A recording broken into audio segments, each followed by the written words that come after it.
Have you ever heard of the National Park of the Dry Tortugas? This topic should be important to you all because as a citizen of this country, we should try to know as much as we can about its history.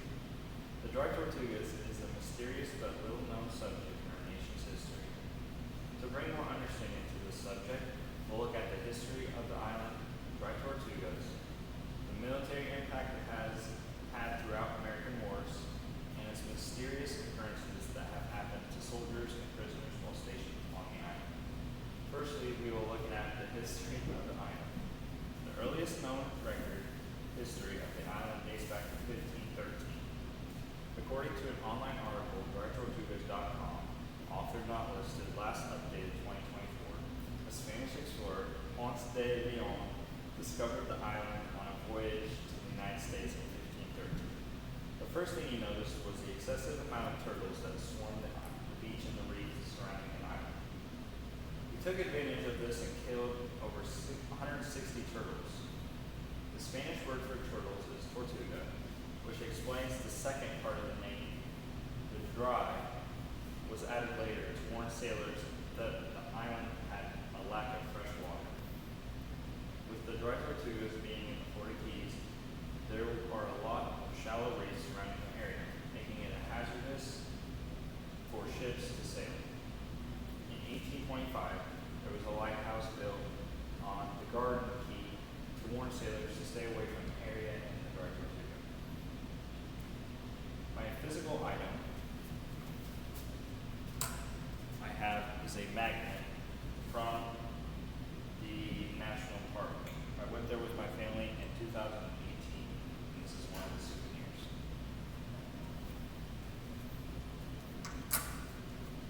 Secondly, we will look at the large impact that the Dry Tortugas have had on military during war. The Dry Tortugas have been helpful during wars, especially Fort Jefferson, the prison, and the sleeping quarters, which all stand to this day. According to NationalParkService.gov, author not listed, published on March 6, 2021, Fort Jefferson is the largest all-masonry built fort in the United States to this day. With construction beginning in 1846, and the fort never being completely finished due to the American Civil War taking place, the Union used the fort as a blockade to Confederate ships transporting supplies and men. The fort's original purpose was to watch over imports and exports coming into the United States through the Gulf Coast. It was also used as a prison during the Civil War, holding 527 prisoners at its max in 1865, most of which were Army privates whose transgression was abandoned. Although it saw most of its use in the Civil War, it held ammunition and supplies during the First World War, after which it was abandoned. In 1935, President Franklin D. Roosevelt declared it as a national monument. The Dry Tortugas have a history of holding prisoners who have significant impacts in the United States. In an article by DryTortugasInfo.com, written by Dennis Plunkin, published August 30th, 2013, stated that Dr. Samuel Mudd was imprisoned at Fort Jefferson for helping John Wilkes Booth after he had killed President Abraham Lincoln.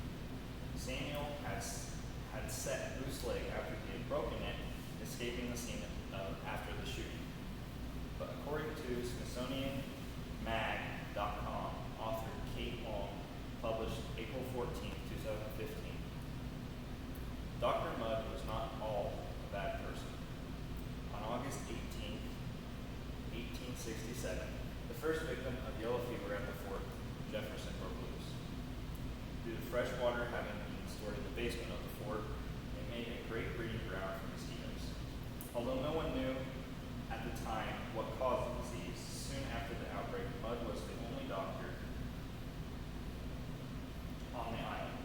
He was quick to realize that the men that slept in the dungeon were all infected, opposed to the men that slept in rooms with windows and when passing through. So he had the men move their beds upstairs and keep them in the middle of the room. This lowered the number of infected patients and was the first step to finding out what the real cause of the disease was. To conclude, the Dry Tortugas have a substantial amount of history. The Dry Tortugas Tortugas are not talked